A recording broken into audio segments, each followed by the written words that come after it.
Hey everyone, Kevin here. Today I want to talk a little bit about my workflow and how I bring new music into my music library.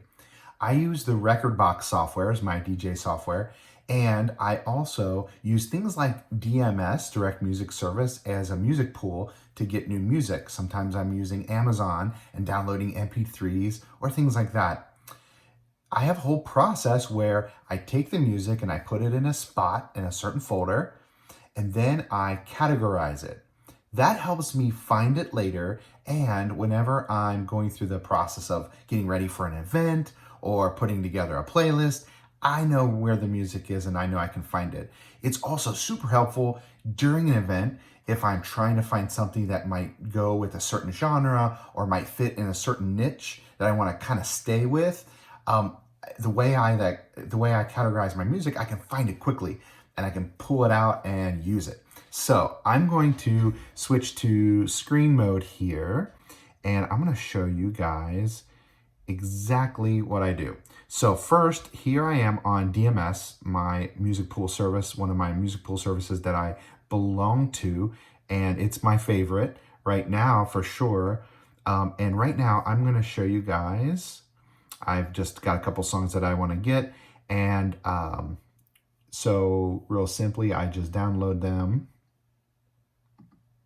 Okay, and on a Mac, I'm using a MacBook, they're gonna go into my downloads folder. So I can pop that up here in my Finder, and here's the songs. They're downloaded, they're ready to go. Now, my first step is to put the songs into the folder that I wanna store them in. Now, the way that I set up my music organization, I'll show you, is basically I've got a folder in my Mac called Music, and then I've got a subfolder called DJ. And under the DJ folder, I've got, you can see here, I've got these numbered folders. And what is this? Well, back when I first got this computer and when I first started to use Rekordbox and curate my music library in Rekordbox, I decided on a music organization system. It's a little unconventional, but it has worked really well for me. Okay, and here's what I do. This folder is the year and the month. So this is obviously June of 2018 is this first one up here. Now, we're now, as I'm recording this, we're in November of 2020. So here is the 2011 folder here, down here.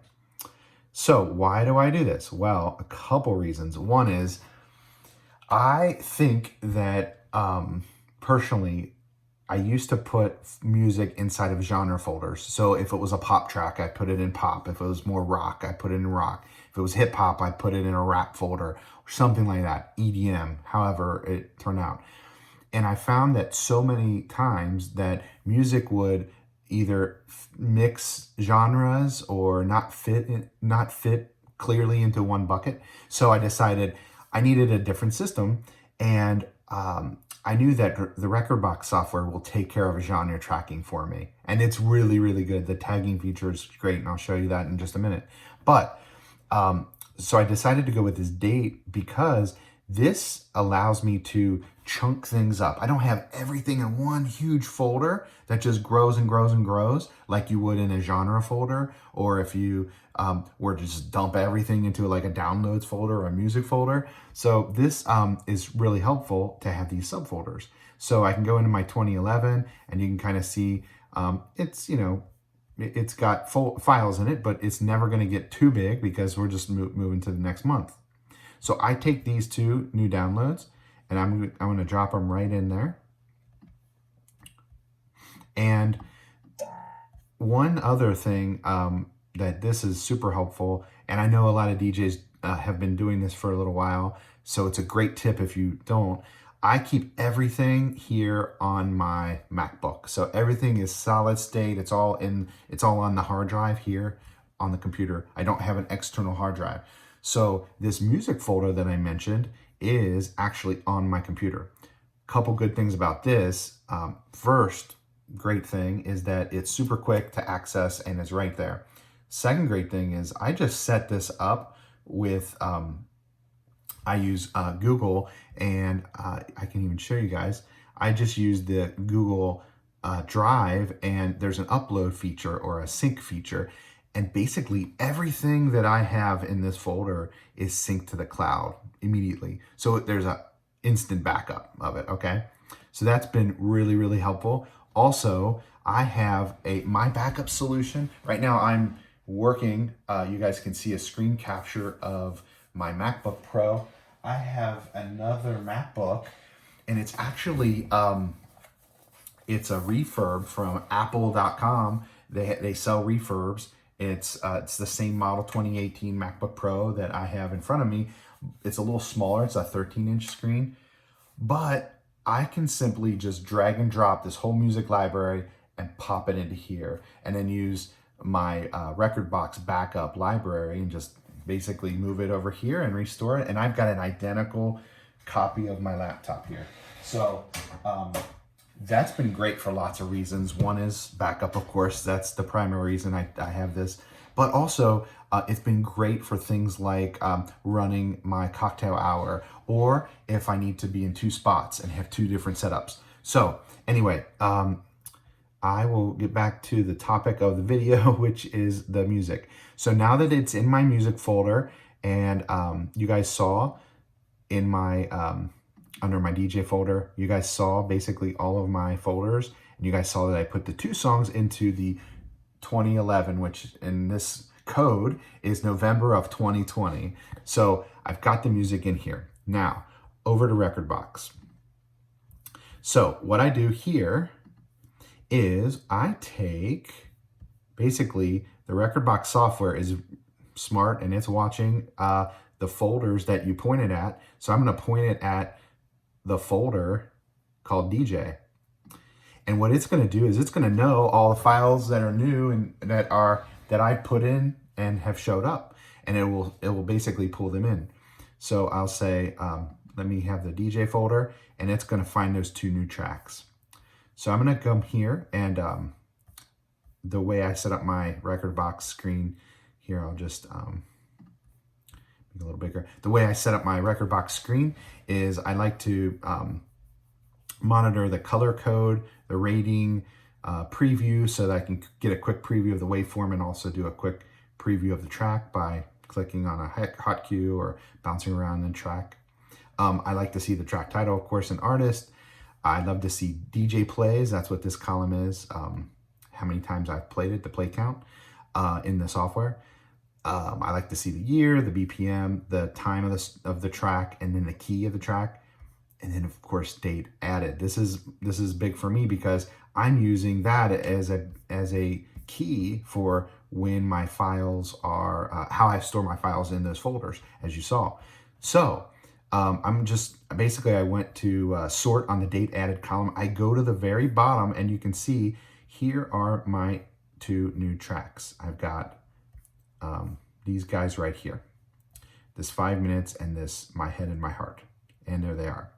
Okay, so and I got to give a shout out to DJ Bar. I just downloaded, he had a Black Friday sale on some of his sound effects packs, so I downloaded a sound effects pack, and there's some cool ones in here, man. I like sparkles. That'd be good for for a wedding or something. It's Kickstarter. There's some good ones here. Anyway, so I just downloaded those this morning. But anyway, back to these tracks. I've got these 2 songs now. Okay, now what I would typically do, my workflow would be I'd jump down here and I just listen to the song and just kind of like make sure that it came into my library the right way. So I would kind of like bounce through the preview mode and kind of just bounce through it and make sure that it's good. Once I feel like, okay, the track's good, I kind of listen to it for the vibe I get, the energy level that I get from the song. And I'm not going to play it for copyright and everything, but this song has some good vibe energy. So you guys can see my color coding is the key for my, energy level. So I go all the way from basically ambient, because anything below that is like a DJ tool. So anything ambient all the way up to jump, which is super hype. And I think this is a bust a move track because it's got some energy and it's definitely a good dancer. So you guys could let me know if you think a little different of that track, but I like it a lot. I think it's a good bust a move track. And I like it. I don't like love it. It's not like my favorite, but I do like it a lot. I'm going to give it a 4 stars. 4 stars rating. That's my how much do I like the track. It's not do I think audiences are going to like it, or do you think, do I think couples are going to like it for a wedding? This is about me. And I love this. I love to do this because it allows me to subsort. If I'm like, let's say I'm playing some genre that I'm not super deep, into, like Latin. I like a lot of Latin music, but I can basically set here my star rating, and then I can quickly find those few jams that I really love. If I'm in a pinch and I'm playing a party and someone wants some Latin, I can jump in and grab some good Latin that I know I like. But anyway, that's just it's been very helpful for me to rate things based on mine. Now, by the way, you might see all these. I don't see a lot of stars, Kevin. I don't see a lot of ratings. Everything in my library is rated. I just these new sound effects that I just got from DJ Bar, I have not rated yet. But I can scroll up and you can kind of see I've got all everything in my library, which right now is about 1,600 files. You can see it's all rated. Anyway, so again, I set the energy level. I set how many stars, how much I like the track. And then I do a little bit of maintenance on the title of the track. So this track, essentially, I will basically just use these square brackets for any text that I add to the track. I use the square brackets. So I'm going to type in, and what that basically says to me is I know there's an intro, a DJ edit intro, because all these DMS downloaded songs, all these tracks, most of them will have a DJ intro. And if we were to listen, we could definitely hear the intro.